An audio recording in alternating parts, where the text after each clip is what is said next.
Hey guys, it's KJ from the Scariest Movie Ever channel on YouTube. And I recently saw easily one of the most disturbing things I've ever seen in my entire life. It was a documentary called Secrets of the Living Dolls. This documentary is about men, full-grown men, who dress up in rubber suits and masks, giving them the appearance of walking sex dolls. They also go by the term maskers. And apparently they mask for a variety of reasons that were actually mentioned in this documentary. Some of the reasons mentioned were that they're trying to be the women that they simply can't get in real life. Some of the other reasons were simply to have attention placed on them, to be the hot chick. And they also hinted at some potentially sexual reasons they do this stuff. Watching this documentary and considering the subject matter reminded me of a bunch of different unusual stories I've seen and noticed over the last year or so. All of these stories lead me to believe that we really are living in the age of anything goes. Let me show you what I'm talking about. Sex toy company unveils Manhattan Guy-Fi booth, including laptop and internet, for men to, quote, relieve stress during the workday. Basically what they're saying is, these are masturbation booths in New York City. There really is a huge battle taking place over sexuality right now. You've probably heard the term pansexual. Seems to be all over the place right now. One of the main people who are pushing forth this agenda is Miley Cyrus. Now obviously it's not just Miley Cyrus, she's just a tool in this game. But she is certainly being used to blur those lines when it comes to sexuality. Anything pure, anything innocent, anything sweet is out the door nowadays. It seems that the more disgusting, the more profane, and the more debaucherous something is, well, that's being promoted. We're living in a time where this is the new normal, where things like this are being promoted as normal, as good, or cool. All of this madness is part of a much bigger agenda, and part of that agenda is to destroy the family and to bring in a new world order where literally anything goes. Another clear example of just how insane things have gotten is that this little red-haired girl right here, would one day grow up to be the president of the NAACP. A little freckle-faced, red-haired white girl convinced enough people that she was black, that she would actually become the president of the NAACP. But that's not all. There's more. Remember Shaun King? Look at that picture on the right. Cute little freckle-faced, red-haired white kid. Well, somehow this cute little red-haired, freckle-faced white kid convinced enough people that he was black, that they invited him into Black Lives Matter, that he became a huge voice in Black Lives Matter as one of their main activists. You may remember this story, but the nation cheered, at least as far as the media told us, about the proud mother of her brave transgender 9-year-old son as he prepared to go back to school dressed as a girl wearing a blonde wig.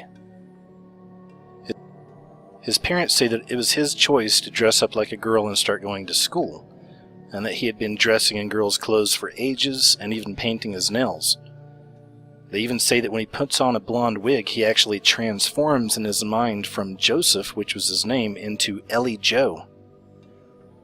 Call it gender fluidity. Schools are teaching kids that there's no such thing as boys or girls. Now this story right here is just a little bit older, not much, but this is just one of many stories about this. By now they're already teaching this in a lot of schools. It says here that one of the nation's largest public school systems is preparing to include gender identity to its classroom curriculum, including lessons on sexual fluidity and spectrum, the idea that there's no such thing as 100% boys or 100% girls. And then we find filth like this. Have sex with your iPad. They actually have an attachment now you can put on your iPad while you're staring at porn and have sex with the equipment.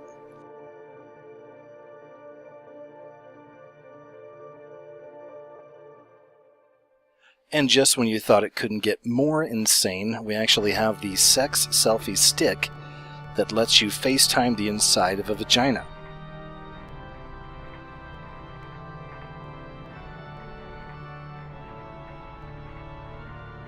You can forget the San Francisco hookup trucks. These are trucks that cruise around by all the clubs and bars, and the trucks come complete with a full assortment of gadgets, quote-unquote, to make San Francisco lovers much more comfortable, including temperature controls, birth control, safe sex aids, and a camera for those who want to share their sexual hijinks with their friends.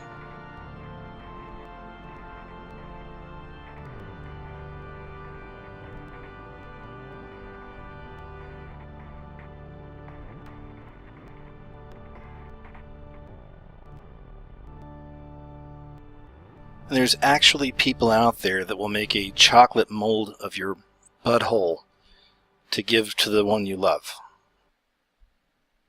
What about the bizarre story of Stephanie Walsh, formerly Paul Walsh, who was born a man, was married to a woman for over 2 decades, and fathered 7 children?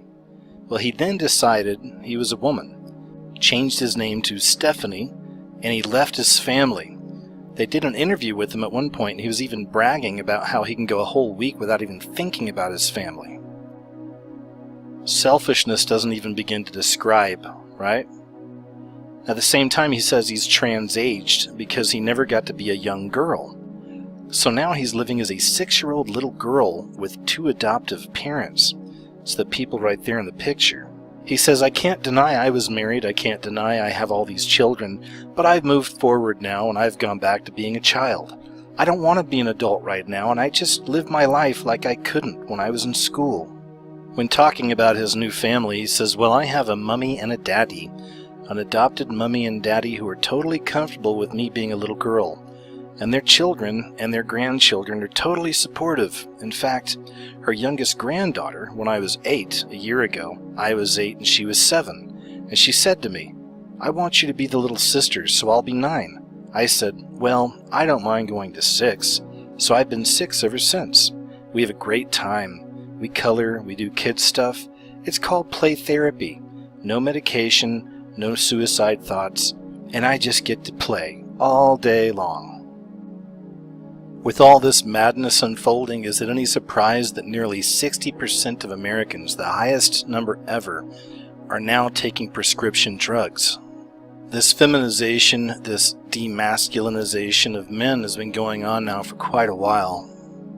So much so that now they're running ridiculous stories like this. More than a quarter of British men actually think they have man periods. There's so many self-haters out there, and there's so many people out there that really hate the way they were created, it seems, and will do anything they can to be somebody else or something else.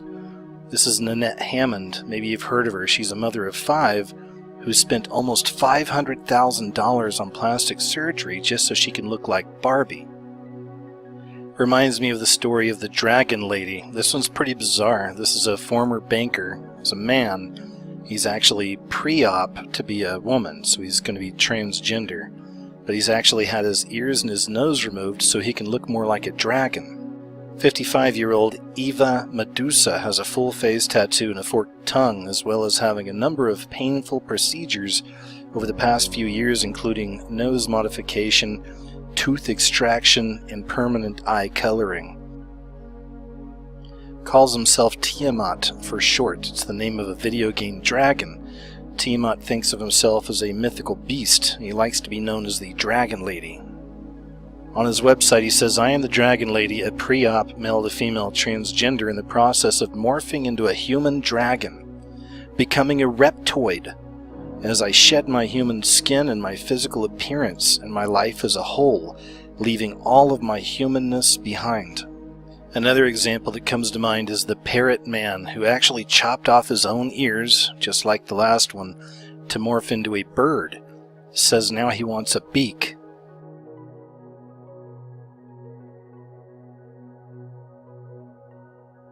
Do you remember what it was like to be 7 years old or 8 years old? Some of you may have clearer memories than others. But it really was an innocent time, wasn't it? at least for most of us. This is a story that really grabbed me. The title is "This 7-Year-Old Girl Has the Greatest Explanation of What It Means to Be Trans." Let's check this out. A 7-year-old girl featured on the documentary series Born in the Wrong Body, My Transgender Kid, shows an amazing amount of awareness for a child her age, not only of herself and who she is, but also for what she expects from the world around her. Patty is her name, and Patty's explanation of her own gender identity is simple, clear, definite, and perfect, in the way that only a child's thinking could be. But maybe it will help some adults to understand too. "I was never a boy," Patty responds. "Actually, I don't want to be a girl. I am a girl. I just don't want people to make fun of me. You're just the gender that you are. You're that gender." It's literally that simple, it says. Well, Patty's right. You are the gender that you are. The gender you were born with. It's how God created you. It seems so many people out there just can't accept how God created them. All of this stuff makes stories like this make more sense to me. Tom DeLay is a former U.S. House Majority Leader, so this isn't just some guy that no one knows, some guy off the streets or whatever. I mean, this guy, he's in it. He's been in it for a long time. He's saying the Justice Department is going to be legalizing 12 new perversions. Those perversions include everything from bestiality all the way to pedophilia and everything in between. And this here is a really disturbing story about animal bordellos, or animal whorehouses, in Denmark, where customers actually pay for sex with animals. Denmark's animal bordellos have been advertising on the internet for a very long time, and they reportedly draw customers from as far away as Norway, Germany, Holland, and Sweden who want to pay for sex with horses and all kinds of other animals. Denmark says it isn't illegal there and it won't prosecute as long as no one's getting hurt, including the animals. And of course, it's not just Denmark. Bestiality brothels are spreading through Germany. They're spreading through Germany faster than ever thanks to a law that makes animal porn illegal, but sex with animals legal. I'm not sure if it's like that now, but many years ago, people were really proud to be involved with Ivy League universities like Harvard or Yale. This right here comes from Yale. They hosted a sensitivity training in which students were asked to consider topics such as bestiality, incest, and accepting money for sex. During the workshop that was entitled "Sex, Am I Normal?", students anonymously asked and answered questions about sex using their cell phones, and they viewed the responses in real time in the form of bar chats. The session was hosted by sexologist Jill McDevitt, who owns a sex store called Feminique. Survey responses revealed that 9% of attendees had been paid for sex, 3% had engaged in bestiality, and 52% had participated in consensual pain during sex. McDevitt said that she's trying to get people to be more sensitive to sexual diversity. She says we're not all heterosexual, able-bodied folks who have standard missionary sex. Several students submitted discussion topics about having incestuous sexual fantasies. During the workshop, McDevitt taught approximately 40 students, saying that just because people think something is deviant doesn't exactly mean it's bad. And have you noticed all these commercials that seem to be implying bestiality? Here's one. This is during the Super Bowl 2016. And this article is from the Washington Post. It says the premise was a man and his marmot friend are camping, taking in nature's splendor, sitting around a fire. And since no one else is around, the guy sees a little twinkle in that marmot's eyes, so he leans in for a kiss. The punchline. And the marmot slaps him on the face and says, "I'm not that kind of marmot," he squeaks. "Fall in love with the great outdoors" is the tagline. The verdict. Ugh. Where to begin? First of all, teasers released before the Super Bowl show our little pal urinating off of a cliff, firmly establishing that this is a male marmot. In case you were considering giving the brand the benefit of the doubt, you shouldn't. It couldn't be any clearer that this entire commercial is one long no-homo joke with an extra little sprinkle of implied bestiality. Here's another one from just a few years ago. 1 Million Moms claims new Geico commercial promotes bestiality. An ad for car insurance apparently suggests much more. 1 Million Moms, a group that monitors children's programming, is calling on Geico to pull a recent commercial featuring a woman apparently flirting with a talking pig, calling it bestiality. In their press release, the organization says the Geico marketing team may have thought this would be humorous, but it is disgusting to see how the company takes lightly the act of bestiality.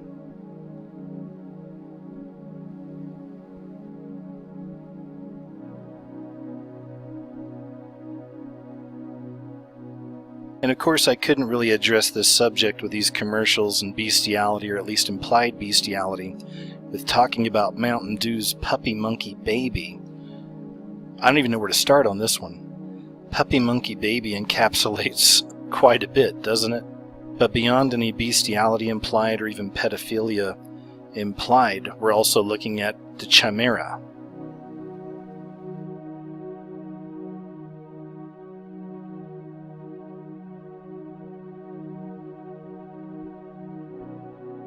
The dictionary defines bestiality as sexual relations between a human and a lower animal.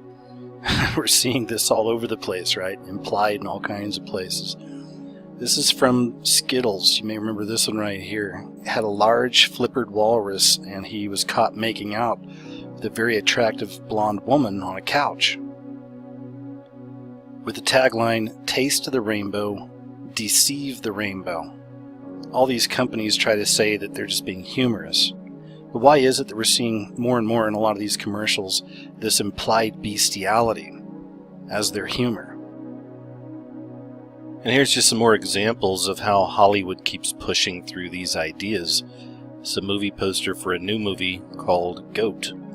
This movie takes place in a fraternity, and it's about pledges being forced to be involved in bestiality. Another subject they seem to be pushing more and more out into the mainstream is this idea of incest. Just like everything else in our culture, they try to change the wording up a little bit, just to make it a little more palpable for the public. So in this case, they're no longer calling it incest, now they're calling it genetic sexual attraction. We even have stories like this coming out. There's people actually pushing for incest and necrophilia to be legal. Another prime example of this filthy agenda we just saw recently at the 2016 MTV Movie Awards, where The Rock and Kevin Hart rapped on stage about how Leo DiCaprio got effed by a bear in the movie The Revenant.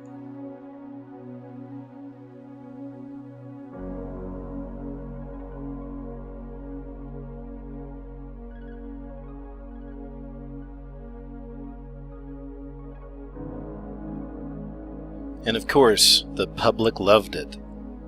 And of course, we can't have the goats without having the sheep, or without having, in this case, the lamb. This is a new movie coming out in 2016, and this is tackling the subject of pedophilia. Is it really so wrong for an older man to fall in love with a young girl? So of course, it's already receiving lots of critical praise. And this is just another example of that conditioning. We literally have the sheep and the goats represented here. More programming for the public.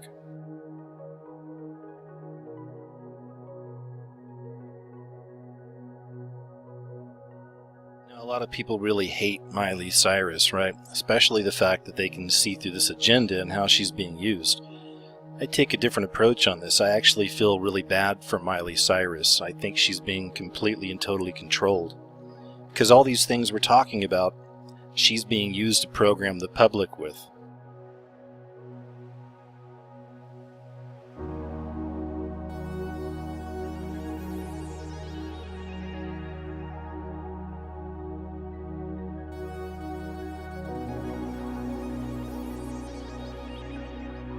Of course, you can see this theme of pedophilia running through a lot of her work, quote unquote. A lot of the videos and whatnot she does, oftentimes portrayed like this. It really seems that confusion and debauchery and filth is spread across the land. It's sad, but true. We really are living in the age of anything goes.